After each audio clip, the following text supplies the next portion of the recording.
horretan parte hartzeko gonbidapena iritsi zitzaigunean, alde batetik gogotsu eta beste aldetik ere, beldur pixka batekin, inoiz ez degulako horrelako proiektu batean parte hartu. Joan gara poliki-poliki abesti berri bat jartzen astero, baina egia da hasieratik planteatu dugu 10 abestia zirela, koreografia batekin, orduan lan izugarria izan dugu horratzean.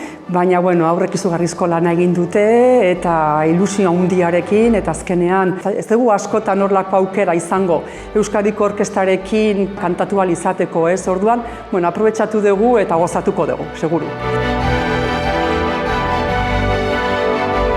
Pentsatu nuen lan asko zela, baina ez nuen hartu marroi bat bezala, pozik hartu nuen eta Euskadiko orkestarekin egongo gea eta niri proiektu superpolit bat iruditzen zait. Klasen egiten dugun beste gauza desberdina da eta oso divertigarria izan da proiektu hau.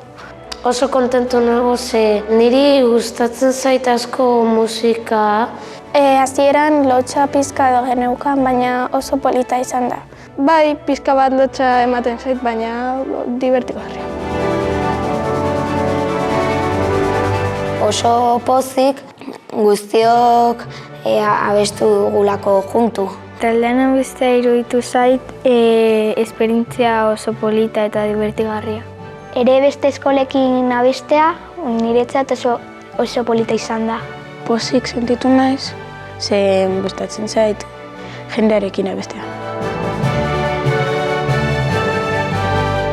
Bestiak prestatzea polita izan da eta gero eskulanak gehiena gustatu zaidana.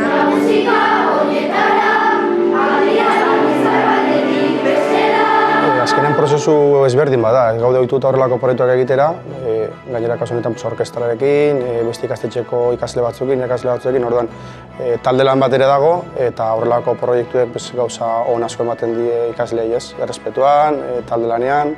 Honek daukan interdisziplinaartasuna itzela da eta beste ikasgaiekin lotu alda oso erraz eta lanketa politak eta sakonak egin aldira kantu koralaren bitartez.